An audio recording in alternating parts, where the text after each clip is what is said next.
Welcome to the Social Landlord podcast, where smart investing meets peace of mind. I was sort of an unplanned journey into property, really. I sort of the age of 15, 16, when people are sort of starting to press you for what you may or may not want to do growing up. I was just all about the sport, really. So I was thinking maybe a physiotherapist or a PE teacher, something along those lines. It will depend on the property itself and who it's likely to appeal to. They always use the terms sold in modern method of auction. Does that have an effect on auction house itself? Welcome to the Social Landlord podcast, where smart investing meets peace of mind. Today we're speaking with James from Auction House. With no further introductions, James, thank you for joining us. Yeah, no, absolutely delighted to be here. Thank you. Thank you very much, James. James, a lot of questions around Auction House, how it works. No better person to start with than yourself. Sure. Tell us about yourself, how you started in property and where you are today. Yeah, absolutely. It was I was sort of an unplanned journey into property, really. I sort of the age of 15, 16, when people are sort of starting to press you for what you may or may not want to do growing up. I was just all about the sport, really. So I was thinking maybe a physiotherapist or a PE teacher, something along those lines. But then kind of got steered away from both. Mum was a PE teacher, and she said it's really just not an easy gig at all. And with the physiotherapy kind of thing, it was very antisocial working hours. You're kind of working when other people When everyone's finished. aren't. Yeah, absolutely. So Was there no chance of a professional footballer in there as well somewhere? football, decent standard football, but there's decent standard and then there's the absolute elite. And unfortunately, I was never anywhere near elite. So football is fun. And then I've still got to earn a crust like everyone else. So I mean, my dad had always been into property, so he was like, we were looking for some ideas. We did I don't know if you guys did it at school. They gave you a questionnaire to fill out. And you give it's multiple choice answers, and at the end of this thing they come out with your dream jobs in theory. And the two that came out for me were golf greenkeeper and fish farmer, and neither of those sounded that appealing. So that's when I started speaking to my dad. He was in property. It was a very much people industry. It was in and out of the office as well, because I don't like being stuck behind a desk. So we thought I'd have a look at that. Went to university, became a chartered surveyor, and then didn't come big chartered. I got a surveyor's degree, and then you've got to do 2 years training in the industry to become chartered. So I did mine working for a firm called Ash 10, who are an industrial fund, and essentially their business model is to buy failing industrial estates, spend some capital investment, get them fully let, income producing, running more efficiently, and then sell them on for a profit. So I did that for 5 years, something along those lines. And then in 2012, I got a call from my dad. Actually, it's a family company that we're now in, saying the auctions are going really well. Do you fancy a change? I don't know why he called me. We trusted he's you. like, it was my dad. He could have just seen me at the house or something, but it was a telephone call. And at that point, I was ready for a change. So I thought, I didn't know much about auctions at the time. I'll give it a go. As a valuer, just simply trying to get the properties in there. And then after 2 years, Dad unexpectedly had to retire, which was 2014, and I've been sort of heading it up ever since. So 12 years in the auction, 10 years running it. Run Auction House West Yorkshire and Auction House Manchester, and it has been an absolute whirlwind. Usually it's something we'd sort of ask towards the end of the video, but is there anything there that you'd have changed? Did you do anything differently all those 12 years ago? Oh, would I have done anything differently? I mean, in terms of the business or my life choices? Well, not obviously you don't regret going down the route you've gone down because it's worked out for you. But is there anything that you would have done 12 years ago that would have sent you in a different direction that you think? I suppose the major shift was going from a private and a corporate company to all of a sudden going to a family company. So that was a huge shift, because at the time I was working with my dad and my brother, and putting some strain on your family relationships. It didn't, but it could have done. I think it does on a lot of other people as well. Yeah. So there's the potential there for it, to be a bit of a wobble. Also, when you are, you're joining the family company, you feel like you have to be better than everyone else to justify you being there, rather than you've just been handed it on a plate kind of thing. Yeah. So if I'd gone, if I'd continue off in the other direction, it would have been a very different life. But I'm really pleased to be where I am now. So we asked the general public, in terms of auctions, what is it that you'd like to ask, the questions you'd like to know that before buying from an auction or selling through an auction. One question a lot of people do tend to ask is it, how do I have, if I sell through an auction, how is it when they give you a guide price but they don't tell you the reserve price? How is it that when they come, they're so confident, we're going to get this reserve price? How does your valuations compare to your average letting agent's valuations?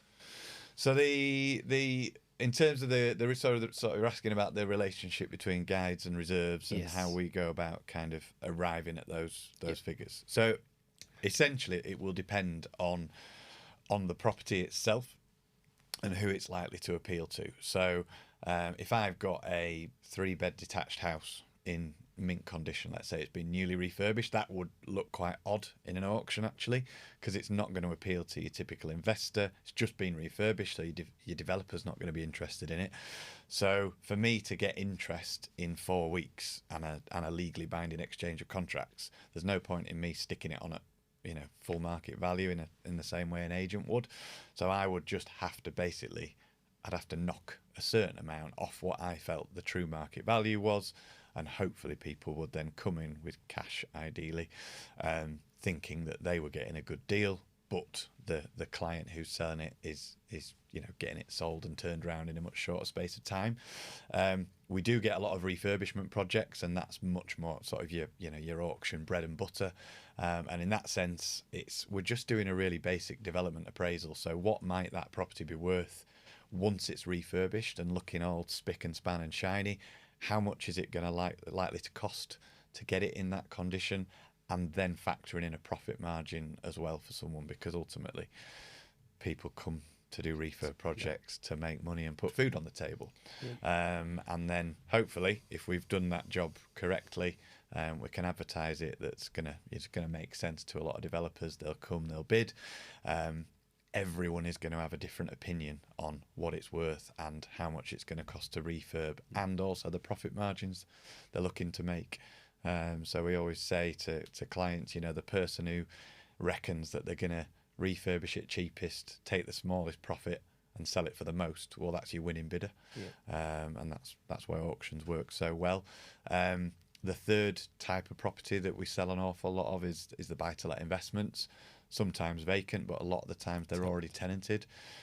So with those, it's about looking at the returns that we're offering, because there's no point in us putting a property into an auction that's giving someone a 3% return, because they're not going to be interested. They may as well stick it in the bank.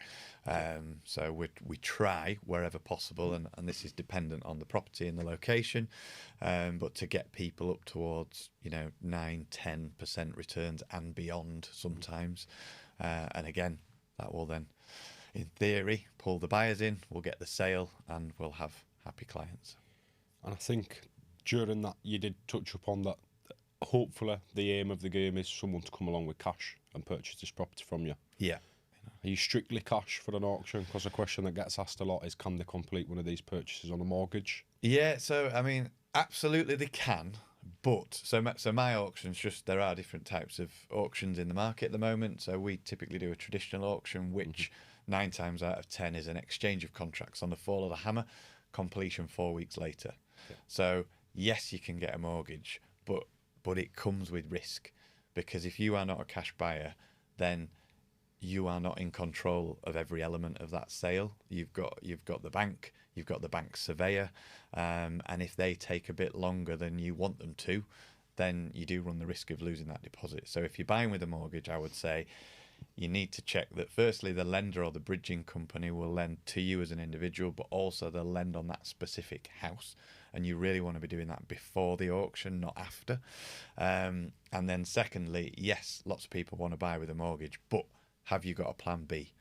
So have you got the cash in the bank, or as a family member or friend, can someone lend you the money on the off chance that things do go wrong and it takes a little bit longer than you plan to do, and then you're just sort of limiting your exposure.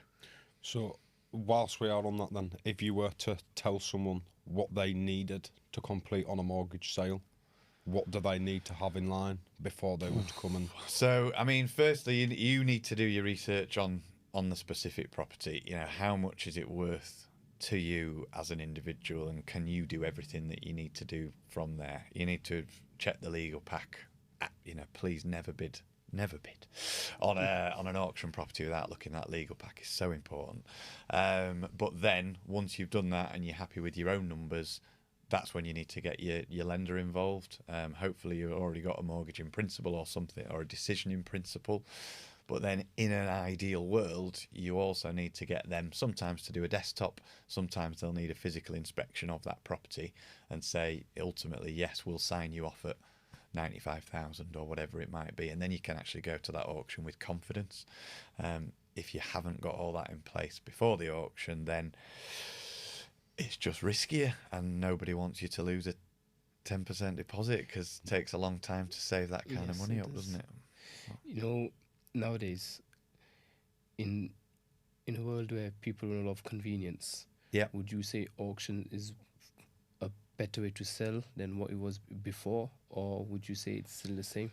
I think it's not necessarily the world now, and everyone's sort of fast and furious, and they want things instantly, and they're not going to want to watch us for 20 minutes. They'll probably want to watch us for 60 seconds. But that kind of thing has helped, but it's also been helped by the fact that the private treaty process it's not broken, but it's clogged. Average sales at the moment on the open market taking 4 or 5 months from the point of sale agreed. So you might take a while to get your sale agreed, but then you've got to get it through to exchange and then on to completion. Whereas for us to be able to do that in an auction in 2 to 4 weeks is really appealing, and that's not just for sellers as well. That's for buyers, because if in an auction it's lovely to know that once that hammer comes down, it's yours. No one can gazump you. The vendor can't, or the seller can't just pull out of a sale all of a sudden, and you're going to have your keys in 4 weeks. So it kind of works both ways. What about, now a lot of letting agents, or sales agents, on average market, they always use the terms sold in modern method of auction. Does that have an effect on auction house itself, seeing as that's what you guys started so many years ago, and now you're seeing the average agents doing the same? So the modern method is a slightly different style of auction. It's come down from sort of two main players in the northeast, and it's a different way of working. With that, it's a slower process. So not all the time, but typically you'll have a similar marketing period, but it can be longer. Usually you won't exchange contracts on the fall of the hammer either. You're normally looking to exchange and complete around about 8 weeks later. And the fees with most modern method of auction are paid by the buyer, and they are quite significant, sometimes sort of floating around 5%. So although you have more time, you just need to factor in those big fees, because they are not going towards the sale of a property. In terms of how it's impacted me, it's been quite a positive thing, because it has brought the word and the method of disposal, auctions, much more into the mainstream. I think what works for you guys really well is when someone types in auction on Google, auction house, I'm assuming, will be the first one to come up, generally because of the term auction in your in your logo, in your name. It certainly helps. It does often mean we get people asking us to value valuable paintings and antique cars and stuff, which obviously I'm not very good at. Have you never considered expanding your market? Gosh, I mean, It's I good feel money in like, vintage cars. you know, I mean, I've sold a few vintage cars with houses, sort of not by accident, but the ones that have just been left there. But that is about as far as I think I can, Tell us that I can story. take it. Well, it's just, I mean, it's just. You never know what you're going to see with an auction property. There's absolutely all sorts that we have to sell houses with. But yeah, there was one property that had five sort of classic cars, 2 in the garage, 3 in sort of the courtyard area, and one in fact quite a recent auction in a 3-bed semi in Horsforth, had 3 minis in the back garden. Italian job. Italian job, yeah. And, and these are modern minis. These are not, clapped out old school minis. Modern minis in the back garden, and there was no drive to get to the back garden either. Through the house. It was knock down the garden fence and hoist them out.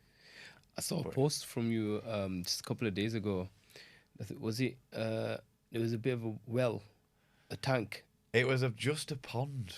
It's a pond, but there was a tape over saying "Do not cross" or "Do not use." Do not use. So a very, very dilapidated pond in a back garden with quite a large rubber dolphin sat on the side of it, and someone had decided in their wisdom to put a "Do not use" tape on the pond, and I was just thinking, well, what do they think I'm going to do? I'm going to jump in for a swim or something like that? Or is the dolphin jumped out because he's not allowed to use it? Like, it was just very random, and it made me laugh. So I thought I'll share that. sorry. I was just going to say, whilst we're on the point of things being left behind in the property, and a lot of people, I assume, don't even see these properties before they decide they want to purchase them. They should do. We do viewings on 95% of properties. Right, okay. So normally we'll market a property for 4 weeks. There'll be 3 viewings available on almost every property. The only time we couldn't is if it's a really dangerous one, or if a tenant's refused us access. But that is very rare. So there'll be 1 viewing each week for 25 minutes. And we'd always recommend that you come along and look at them. Without exception, every auction, you can guarantee there will be people who either haven't looked at the house or haven't looked at the legal pack. A lot of the properties have virtual tours on now as well. Do you do when you do block viewings? Yeah. Do you have any experiences with any so it's generally in block viewings, generally people that come to see it from the same boat, so they bump into each other all the time? Yeah. Do you ever feel a bit an awkwardness or? It's not. The viewings have changed massively now. So since COVID, and the way that sort of just changed the world, really, didn't it? So we started doing virtual tours on all our properties. Nothing too fancy. Just a little walk around, usually 2 to 5 minutes kind of thing. And since we've started doing that, the fall in viewing numbers has been amazing. We've not seen any fall in registered bidders for the auction or legal pack downloads or anything like that, but the number of people physically turning up at a property has just dropped through the floor. So like a 3-bed semi in Colton, like a refurbishment project, if we'd priced it right pre-COVID, it wouldn't be unusual to have sort of 20-25 people turning up at the door. And then you would get those scenarios where it'd be like, all right, how are you doing? And they'd be kind of playing it all hush, Yes. hush, or shouting out, problems that they thought they'd seen that weren't actually there, trying to scare How do you people deal off. with them though? You just have to, I think, just take it with a pinch of salt. It's just a bit of game playing. Because bear in mind, if you've got 5-6 people in a block viewing and you've got one person that thinks he knows the order, there's rising damp here, there's a problem here, there's a problem there, everyone else's mindset is going to change. It can do, but then when people are behaving like that, it is quite obvious, because they're not usually the most subtle people in the world. So you get a sense like he or she is just one of them. So you do your own research, look with your eyes, get your builder in if you want to, and then just bid accordingly. But on those same properties now, that 2019 we might be getting 25 people around. Now with the the sort of the bringing on of the virtual tour, it's more, if we get like 5 people at a property, we'd be really pleased with that, because people don't have to fall in love with our houses. They're investors and developers, so if they can see a floor plan and they can see what needs doing on a video, they can run the numbers, they can do their appraisals, and they can work it out from there. I think that sort of shows, as a company, that you've built up enough trust with even new customers that they don't have to come out and view these properties in person. They can take your word for whatever you're showing on there. To a point. So if there's anything major, anything like, let's say Japanese knotweed is always a common one that comes up, or any very, very clear and obvious structural issues, or short leases and things like that, then they will be disclosed front and center on our property descriptions, so people can, as you say, they can put their confidence in us. If we're aware of them and we've spotted them on our inspections, we will tell people. Right. However, we can't spot everything, so it's still, anything major and obvious is going to be there, but we do still prefer it if people come and have a look themselves. Yeah, of course. And as it's a much faster process, do you think that it's ever overlooked, the fact that there maybe is structural issues or further issues that are not being picked up on By buyers, or by both parties? Maybe perhaps yourself, the buyer, or the seller. Well, anything. So by the seller should be disclosing things Would know that. to us. They would, yeah, because although the auction process is quick, well, normally they've owned it for quite a while. Yeah. So they should be, if they're aware of anything, they should be telling us, or as an absolute minimum, putting it in the legal pack and the property information form and things like that. There are some properties that we can't inspect, like I mentioned earlier. If a tenant just goes, "You're not coming in, pal," it's one of those things. So we have no idea what condition that house is in, and we just have to price it accordingly and say, well, actually, if we're not letting you in here, we're not showing you photographs, then you're probably not going to want to pay as much. So we'll try and bring our price down to reflect that risk that we're asking a buyer to take. But generally speaking, we go on regular training courses. I'm very paranoid about the fear of not picking something up that I feel like we should do. Yeah. So I get the team to say, if you are worried about anything, ask, and then I'll check it out, because some things, not all cracks represent issues.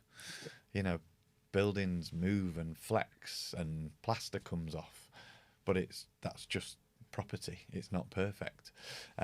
Whereas other cracks, are indications that there's something much more serious going on. Yeah. So we just try and work out what is an issue, what isn't an issue, and then disclose accordingly. What would you recommend for a buyer? What due diligence would he need to do, or would she need to do, before buying from auction house? So in an ideal world, and I appreciate just to we're watch not their back to make sure you've done your research.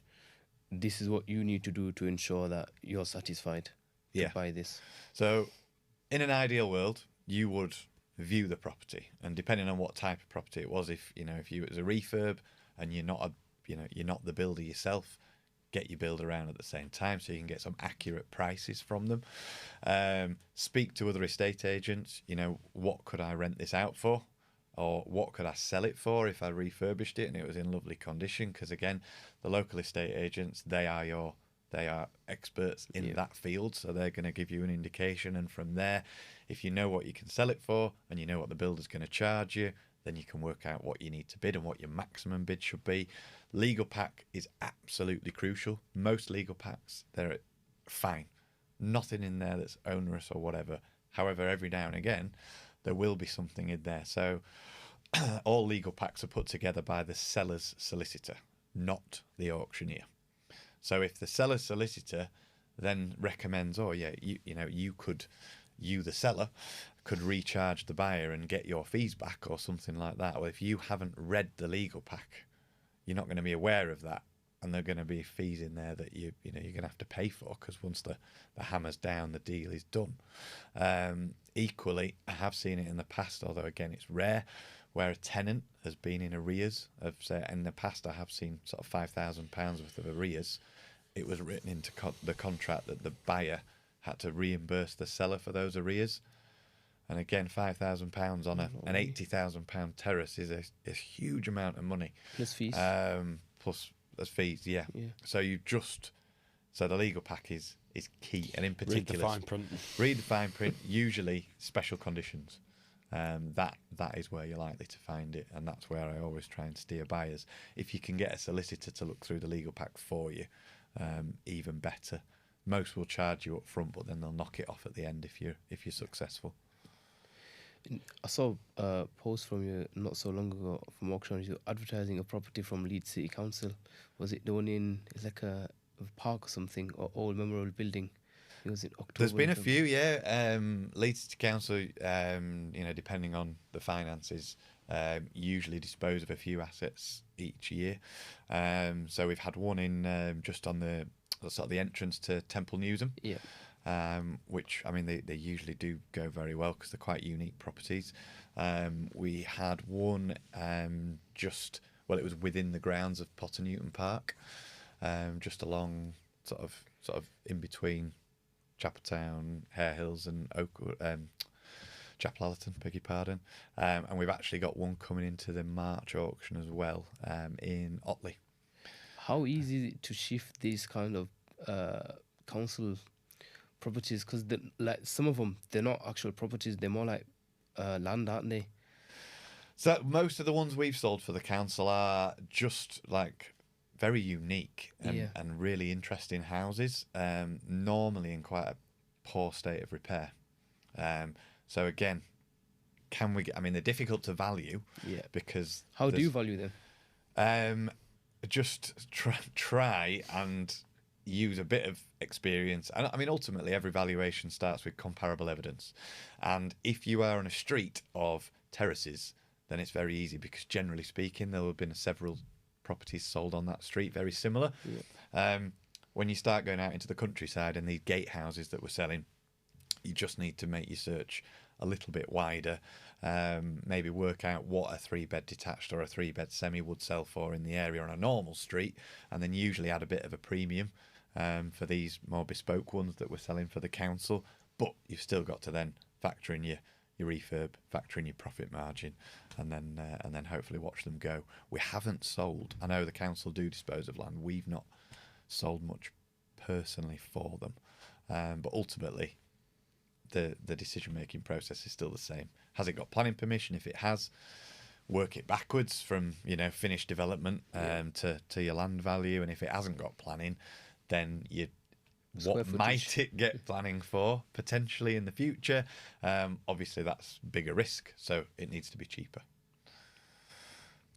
They're all on square footage, and majority of it. What? Sorry. All on square footage. A lot of it, yeah, a lot of it square foot, but not for it's the square footage is more important on the bigger stuff. A 2-bed back-to-back terrace in Armley, Hare Hills, Beeston is a 2-bed back-to-back terrace. Yeah. So they're all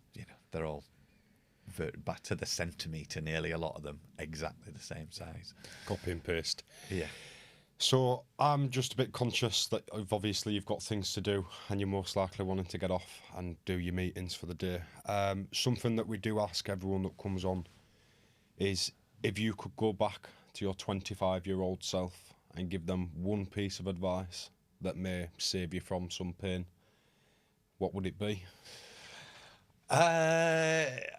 Probably maybe 2 bits. So one would be just say yes to stuff. Whatever, if someone's asking you something, just say yes. When I got asked, do I want to run auction house or do I want to be an auctioneer, that was actually more scary. Just saying kind of yes to more instead of thinking of reasons why you shouldn't do it. And then also maybe being less adverse to change.